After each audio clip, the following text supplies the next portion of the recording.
ایک چیز جو میں نے سیکھی ہے وہ یہ کہ آپ کسی کی سوچ نہیں بدل سکتے۔ کوئی بھی انسان جس نے ماضی میں آپ کے ساتھ برا سلوک کیا ہو یا آپ کو تکلیف دی ہو، آپ اس انسان کو اپنا غم نہیں سمجھا سکتے، آپ اسے اپنے سائڈ کی کہانی نہیں سنا سکتے۔ اس سے صرف آپ کی تذلیل ہوگی، صرف آپ کے جذبات کی بے قدری ہوگی، کیونکہ وہ تو کرنے والے تھے، وہ تو دکھ دینے کی وجہ تھے، بھگتنے والے تو آپ تھے، اور دکھ دینے والے بھلا کیسے تکلیف سمجھیں گے؟ دکھ دینے والے کبھی اس نقصان کو نہیں سمجھ سکتے جو آپ کے دل پر گزرا ہے، یا جو تکلیف آپ نے برداشت کی ہے ان کے غلط رویے کی وجہ سے۔ اور سچ کہوں تو انہیں فرق بھی نہیں پڑتا، ایسے لوگوں کے لیے صرف اپنا آپ اہم ہوتا ہے، انہیں اس چیز سے کوئی غرض نہیں ہوتا کہ کیسے ان کے الفاظ نے آپ کی زندگی تبدیل کر کے رکھ دی ہے۔ ایسے لوگوں کو اپنی زندگی سے نکال دے جن کے لیے آپ کا دکھ ایک مذاق ہے۔ ہمارے اور اللہ تعالیٰ کے درمیان محبت کا رشتہ ون سائیڈڈ ہے، اس رشتے میں زیادہ محبت کرنے والی اللہ تعالیٰ کی ذات ہے، اور یہ حقیقت ہے کیونکہ ہم اللہ تعالیٰ سے ویسا پیار نہیں کرتے جس شدت سے اللہ تعالیٰ ہم سے پیار کرتا ہے۔ اللہ تعالیٰ کا پیار 70 ماؤں کی پیار سے زیادہ ہے۔ اللہ تعالیٰ کہتے ہیں کہ تم مجھے پکارو میں تمہیں سنوں گا، مجھ سے مانگو میں تمہیں دوں گا، تم اکیلے نہیں ہو میں تمہارے قریب ہوں، میں تم سے محبت کرتا ہوں۔ جبکہ ہمارا اللہ تعالیٰ پر توکل کمزور ہے، ہم اپنی روزمرہ زندگی میں اکثر اللہ تعالیٰ کو بھول جاتے ہیں۔ ہم نے محبت کا لفظ اس دنیا کے لیے منسوب کر رکھا ہے۔ ہمارے دلوں میں مایوسی ہے کیونکہ ہمارا ایمان مضبوط نہیں۔ دکھ ہو تو پہلے ہم اپنے دل کا بوجھ ہلکا کرنے کے لیے اپنے دوستوں کے پاس جاتے ہیں، بعد میں اللہ تعالیٰ کے پاس۔ تہجد میں اللہ تعالیٰ ہمارا انتظار کرتا ہے کہ میرا بندہ مجھ سے ملنے آئے گا، مگر اللہ تعالیٰ سے ملاقات کی بجائے ہمارے لیے ہماری نیند زیادہ اہم ہوتی ہے۔ اور یہ بھی بڑا عجیب دستور ہے اس دنیا کے لوگوں کا کہ جب انسان مر جاتا ہے تو اس کی ساری اچھی باتیں یاد کرتے ہیں، مگر جب ہم زندہ ہوتے ہوئے بھی اندر سے مر رہے ہوتے ہیں تو کوئی نہیں پوچھتا، کوئی دل کا حال نہیں جاننا چاہتا۔ زندہ ہوتے ہیں تو کوئی پرواہ نہیں کرتا، مگر وہ سب باتیں جو ہم اب سننا چاہتے ہیں وہ اچھائیاں ہمارے مرنے کے بعد اسٹیٹس پر لگائی جاتی ہیں۔ ہم مسلمان جس چیز میں سب سے زیادہ اچھی ہیں وہ ہے ناشکری۔ بڑی گاڑی چاہیے، بینک اکاؤنٹ میں بہت سارا پیسہ ہو اور بڑا سا گھر ہو، مگر غور کریں تو اللہ تعالیٰ نے بنا مانگے ہماری سوچ سے بھی زیادہ نوازا ہے ہمیں۔ باقی چھوڑو، ہم صرف اس بات پر اس کا شکر ادا نہیں کر سکتے کہ اس نے ہمیں مسلمان پیدا کیا۔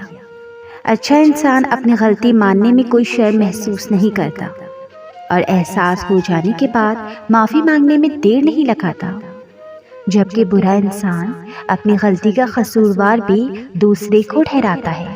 ایک علمیہ یہ بھی ہے کہ سفید رنگ والا خوبصورت ہے اور کالا رنگ بدصورتی کی علامت ہے۔ عزت اس کی ہے جس کی جیب میں پیسہ ہے، اور غریب آدمی لائنوں میں لگ کر دھکے کھانے کے لیے ہے۔ جس کے لیے قرآن مجید سکون کا واحد ذریعہ ہونا چاہیے، ان کے لیے میوزک روح کی غذا ہے۔ ہم انسانوں کو اللہ تعالیٰ کے پیار کا اندازہ ہی نہیں ہے۔ ہم ایک دن میں کتنے گناہ کرتے ہیں، کچھ جانتے ہوئے اور کچھ انجانے میں۔ ہم کتنی نمازیں قضا کر دیتے ہیں موبائل کے پیچھے۔ ہم کتنی باقاعدگی سے قرآن پڑھتے ہیں، جھوٹ بولتے ہیں، انسانوں کا دل دکھاتے ہیں، امانت میں خیانت کرتے ہیں۔ بعض اوقات ہم اللہ تعالیٰ کی نافرمانی بھی کر جاتے ہیں، مگر پھر بھی وہ ہم سے بدلہ نہیں لیتا بلکہ معاف کر دیتا ہے۔ آپ صلی اللہ علیہ وسلم نے فرمایا، اللہ تعالیٰ فرماتے ہیں، اے ابن آدم، مجھے کوئی پرواہ نہیں چاہے تمہارے گناہ آسمان تک پہنچ جائے، اور اگر تم مجھ سے معافی مانگو تو میں تمہیں معاف کر دوں گا۔ لوگوں کے لیے یہ باتیں کرنا کتنا آسان ہوتا ہے کہ پریشان نہ ہو، خوش رہا کرو، اعتماد پیدا کرو، گھلا ملا کرو، رویا نہ کرو، غصہ نہ کیا کرو، نظر انداز کرنا سیکھو، ہمت اور حوصلہ پیدا کرو۔ آپ کو کیسے بتائیں کہ آسان نہیں ہوتا، بہت مشکل ہوتا ہے جب ہم وہ سب کہنا چاہتے ہیں جو ہم دل میں چھپا کر رکھنے کے عادی ہوتے ہیں۔ لیکن کہہ نہیں پاتے، غلط سمجھے جانے کے ڈر سے، کیونکہ کچھ ٹراماز مجبور کر دیتے ہیں اور ہم اپنے دل کے چاروں اطراف میں ایک دیوار کھڑی کر لیتے ہیں۔ ہم خود ہی لوگوں کو اپنے آپ سے دور کر دیتے ہیں۔ شاید آپ کو سمجھ نہ آئے، کیونکہ جب تک خود پر نہ گزرے تب تک دوسرے کے دکھ کو سمجھنا ناممکن ہے۔ اتنی لمبی مسافت کے بعد اب دل اس اضطراب سے نکل آتا تو اچھا ہوتا۔ اتنے چہروں سے ہم شناس ہونے کے بعد آنکھیں اب اس شخص کو پہچان لیتی جو اندر سے بھی باہر جیسا ہو تو اچھا ہوتا۔ زندگی کے اس پر تھکان سفر پر کسی سہارے کی آس مل جاتی تو اچھا ہوتا۔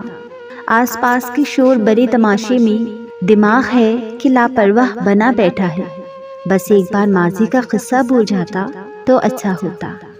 دوست وہ نہیں ہوتا جو صرف ہماری خوشی میں ہنستا ہے، دوست وہ ہوتا ہے جو ہماری اداسی میں بھی ہمارے ساتھ ہوتا ہے، جو ہمیں ہماری خرابیوں کے ساتھ قبول کرتا ہے، جو غلط کام سے روکتا ہے، جو ہمارے موڈ سوئنگز برداشت کرتا ہے، جو ہمارے لیے وقت نکالتا ہے، جس کو میسج کرتے وقت یہ نہیں سوچنا پڑتا کہ یار کہیں یہ ڈسٹرب تو نہیں ہو رہا، جس کو آپ کے گھر کا ہر فرد جانتا ہے، جو آپ کے دل کا درد جانتا ہے، جس کو پتا ہوتا ہے کہ آپ کو کیا اچھا لگتا ہے اور کیا برا لگتا ہے، جس کو آپ اپنے دل کی باتیں بتائیں اور وہ ان کا احترام رکھے، جو آپ سے ناراض ہو مگر پھر بھی آپ کی برائی نہ کرے۔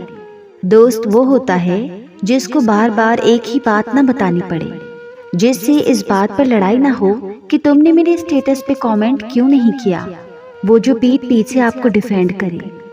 دوست وہ ہوتا ہے جو چاہے آپ کی فیلنگز کو نہ بھی سمجھے مگر پھر بھی آپ کے جذبات کی قدر کرے۔ خدا کو پانا سب سے بڑی حقیقت کو پانا ہے۔ کوئی آدمی جب خدا کو پاتا ہے تو اس کے اندر ایک ایسی بے چینی پیدا ہوتی ہے جو اس کی ساری زندگی کو ہلا کر رکھ دیتی ہے۔ وہ ایک نیا انسان بن جاتا ہے، اس کی سوچ نئے رخ پر چلنے لگتی ہے، اس کا عمل کچھ سے کچھ ہو جاتا ہے، وہ اپنے آپ کو قیامت کے ترازو پر کھڑے ہونے سے پہلے ہی اپنے آپ کو قیامت کے ترازو پر کھڑا ہوا محسوس کرنے لگتا ہے۔ میں سوچتی ہوں کہ جنت کا لباس کتنا خوبصورت ہوگا، وہ ریشم کیسا ہوگا، وہ رنگ کیسے ہوں گے، ان کا ڈیزائن کیسا ہوگا، اللہ کے فرما برداروں کا لباس آخر کیسا ہوگا۔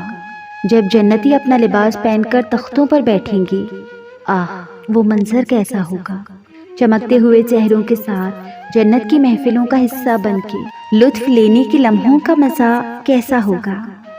میں سوچتی ہوں آخر وہ ہر لمحہ کیسا ہوگا۔ اللہ پاک مجھ خاکسار اور آپ سب کو بھی وہ لباس پہننا نصیب فرمائے۔